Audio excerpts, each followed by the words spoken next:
Jonah 1. Now the word of the Lord came to Jonah the son of Amittai, saying, Arise, go to Nineveh, that great city, and call out against it, for their evil has come up before me. But Jonah rose to flee to Tarshish from the presence of the Lord. He went down to Joppa and found a ship going to Tarshish. So he paid the fare and went on board to go with them to Tarshish, away from the presence of the Lord. But the Lord hurled a great wind upon the sea, and there was a mighty tempest on the sea, so that the ship threatened to break up. Then the mariners were afraid, and each cried out to his God. And they hurled the cargo that was in the ship into the sea to lighten it for them.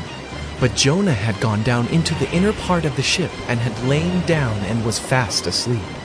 So the captain came and said to him, What do you mean, you sleeper? Arise, call out to your God. Perhaps the God will give a thought to us that we may not perish. And they said to one another, Come, let us cast lots, that we may know on whose account this evil has come upon us. So they cast lots, and the lot fell on Jonah. Then they said to him, Tell us on whose account this evil has come upon us.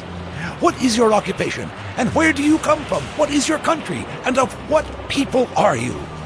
And he said to them, I am a Hebrew, and I fear the Lord, the God of heaven, who made the sea and the dry land.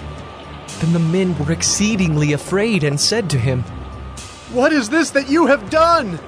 For they knew that he was fleeing from the presence of the Lord, because he had told them. Then they said to him, What shall we do to you, that the sea may quiet down for us? For the sea grew more and more tempestuous. He said to them, Pick me up and hurl me into the sea. Then the sea will quiet down for you. For I know it is because of me that this great tempest has come upon you.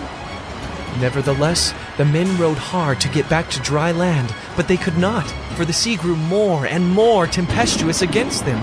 Therefore they called out to the Lord, O Lord, let us not perish for this man's life, and lay not on us innocent blood, for you, O Lord, have done as it pleased you. So they picked up Jonah and hurled him into the sea, and the sea ceased from its raging. Then the men feared the Lord exceedingly, and they offered a sacrifice to the Lord and made vows. And the Lord appointed a great fish to swallow up Jonah, and Jonah was in the belly of the fish 3 days and 3 nights.